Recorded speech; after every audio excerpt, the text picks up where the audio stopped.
Hello guys, welcome back to Dr. Hughes Academy. Today we'll be discussing the blood supply to where? The kidney, right? So the kidney is a retroperitoneal organ. So it is retroperitoneal. When we say retroperitoneal, what do we mean? It's behind, so retroperitoneal, behind the peritoneum, right? Resting on where? The posterior abdominal wall. So it rests on the posterior abdominal wall. Now, this kidney weighs just 0.2 kilogram, right? So it weighs 0.2 kilogram. It's about 0.15 kilogram, approximately what? 0.2 kilogram. However, it takes up what? 1/5 of the cardiac output. So it takes about 20%, 20% or 1/5 cardiac output, right? Wow.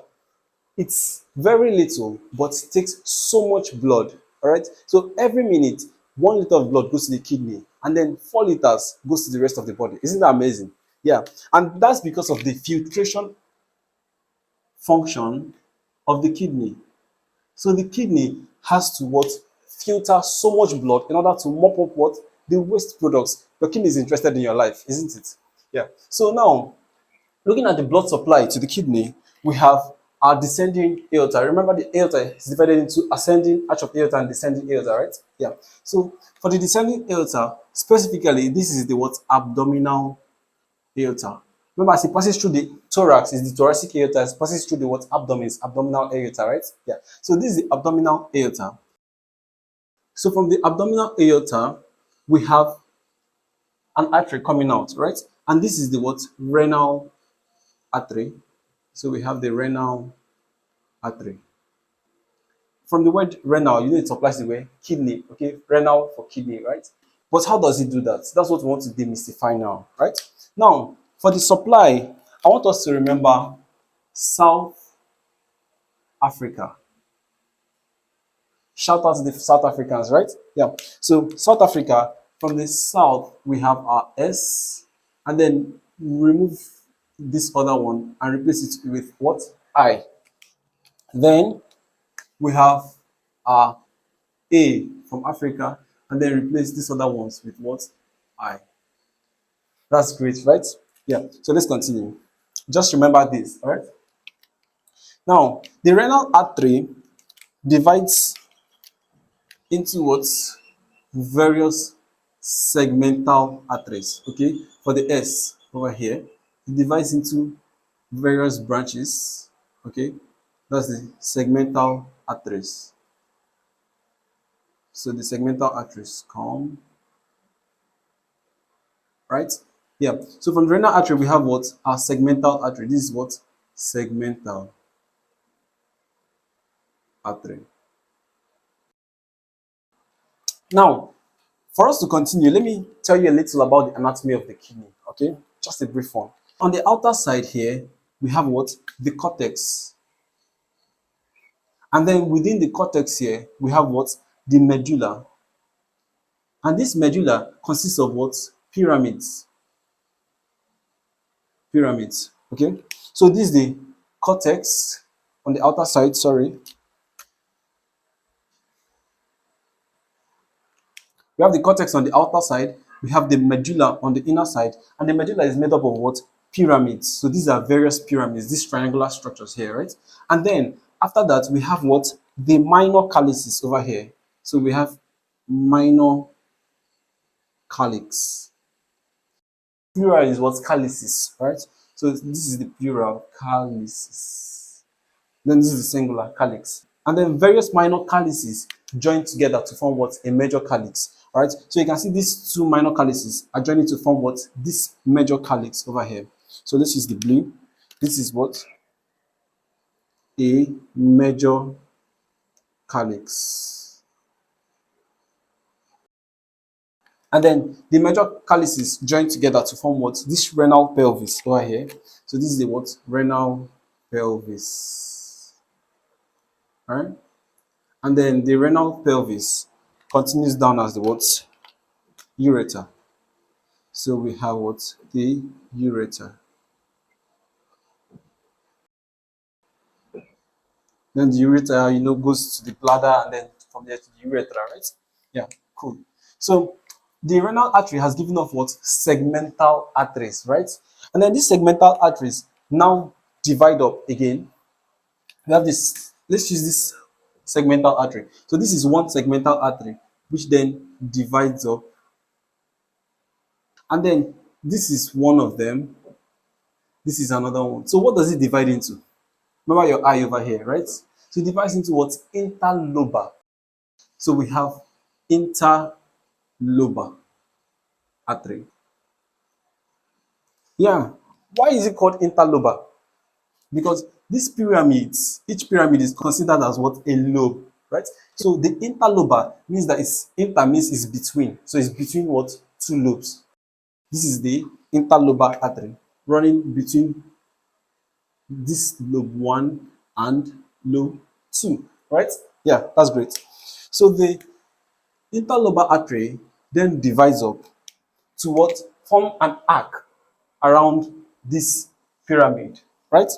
So the interlobar artery forms, it divides up to form arc. So it forms an arc around the pyramid.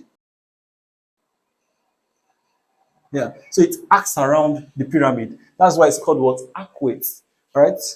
So let's label this. These are interlobar. Then we have our arcuate over here. So let's say this is arcuate artery. So we've done the A, right? Yeah. Now the arcuate artery gives off another branch. So it gives off more branches. This each arcuate gives off several branches. So let's say this one branch from the arcuate. This is another branch somewhere here, right? So these arcuate arteries give off what? Branches. What are these branches called? Interlobular, right? So these branches are called what? Interlobular arteries. Interlobular artery. So remember that the interlobar comes before the what? Interlobular. So between interlobar and interlobular, which do you expect to be smaller? The interlobular, right? Because a lobule is considered as what? A smaller unit of a lobe. So we have the segmental artery, the interlobar, arcuate, and then what? Interlobular. So we've considered what? The second eye. So segmental, interlobar, arcuate, and what? Interlobular. So from the interlobular, an arteriole is given off. So we've considered the arteries, right? Now, the interlobular forms what? An arteriole. What's the name of this arteriole? So let's say various arterioles are given off from the interlobular. Now let's consider the arteriole. Before that, I want to zoom in on this. So let's enlarge just this portion. So if we zoom this area, it will now be something like this over here, right? Now, this is the nephron which we saw over there. And this nephron has what? The arteriole which we talked about. This is the arteriole we talked about. And what's this arteriole called? Afferent arteriole. Okay? So this is what? The afferent. Afferent arteriole. Now the afferent arteriole is formed from what? The interlobular artery. So the interlobular artery gives off what? Several what? Afferent arterioles, which now go to what? The nephron, right? Yeah. So within the nephron here, the afferent arteriole enters and then divides to form what? A tuft of capillaries. Okay, so these are the capillaries it forms, and then this is what? A capillary bed, which consists of what? A tuft of capillaries. So the afferent arteriole divides up to form what? A tuft of capillaries, right? So the capillaries are just intertwined among one another, and then it forms a capillary bed. This capillary bed now coalesce. So they coalesce to give off what? Efferent arteriole. Efferent arteriole, right? So you know normally we have artery towards arteriole, and then towards capillary, then venule, and then veins, right? The normal setting is what? An artery towards arteriole, then capillary, and what? Venules, then veins, right? But that's not the case for this. Okay, we've seen that from our arteries we had our arteriole, which is the afferent arteriole. Remember that afferent arteriole comes before what? The efferent arteriole. A before E, right? So now we've had our arteriole and then capillary. So we're expecting to what? Form the venous system. However, we're forming what? Another arteriole, right? Efferent arteriole. That's why this capillary is called what? A high pressure capillary bed. Okay, so this is a high pressure capillary bed. That's why it's necessary for what? Filtration. So the pressure pushes what? Substances down the what? Nephron, right? So the pressure pushes substances down into the what? Nephron. Okay. So the efferent arteriole, that's this arteriole over here. This is the efferent, right? The efferent arteriole divides up to form what? Another set of capillaries. So it divides up to form another set of capillaries, which wound round where the convoluted tubule. All right. So now this capillary bed is called what? Peritubular capillary. Why peritubular capillary? Because it's what? Around the tubule.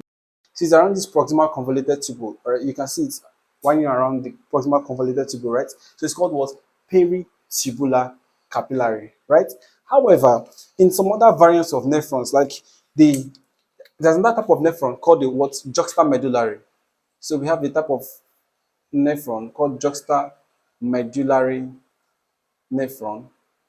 So this juxtamedullary nephron is juxta meaning what? Close, medulla. Okay, so it's close to the medulla. Juxtamedullary nephron, right? So these nephrons are closer to the medulla, right? And they are involved majorly in what? Concentration of urine. Okay, and then instead of the peritubular capillary, the juxtamedullary has what? Vasa recta. Okay, and then this peritubular is found in where? Cortical nephron. So cortical nephron is the other type of nephron we have that is on the outer cortex. I think it's about 85% of the total nephrons, right? Yeah, cool. So now we formed the capillary bed. So this capillary bed, is it high pressure or low pressure? Low pressure, right? Because it continues as what? Veins. So from this peritubular capillary or vasa recta, as the case may be, what do we have? We have these capillaries entering where? The interlobular vein, right? So it enters the interlobular vein, and then from there to what? The arcuate vein. So we have the arcuate vein, and then from the arcuate vein, what do we have? The interlobar vein. From the interlobar vein, what do we have? We have the segmental vein, right? And then from the segmental vein, we have what? The renal vein, right? And the renal vein comes over down here to where? The inferior vena cava. So from the peritubular capillary, we had the peritubular capillary entering where? The interlobular vein, from there to the arcuate vein, and then to the interlobar vein, and then to where? The segmental vein, and then to the renal vein, right? So we have the renal vein entering where? The inferior vena cava, which can now go up to the heart. So here we have the arterial system, and here we have what? The venous system. Can you remind me the arterial system? We had the renal artery entering where? Remember your South Africa, right? Segmental artery. Then towards interlobar, right? and then Africa, right? So you have the what arcuate artery, and then interlobular artery, right? Interlobular artery. So from there, we had the arteriole and the capillary network, which was what? The afferent arteriole, then to the what? Glomerulus. That's the tuft of capillaries, right? The high pressure capillary bed. And then from there to the what? Efferent arteriole, and then to the peritubular slash vasa recta. So vasa recta means what? Straight vessels, right? Then from there, we have the venous system, which is the reverse of this, right? So we have our interlobular vein, and then to your what? Arcuate vein, and then to your what? Interlobar, segmental vein, and then to your what? Renal vein, right? Which then enters the IVC, all right? So guys, we've come to the end of the lecture. I'm sure you enjoyed it. Do well to subscribe, give us a thumbs up, put your comments below, and then share to your friends so they will benefit from this lecture. Thank you, and see you in the next lecture.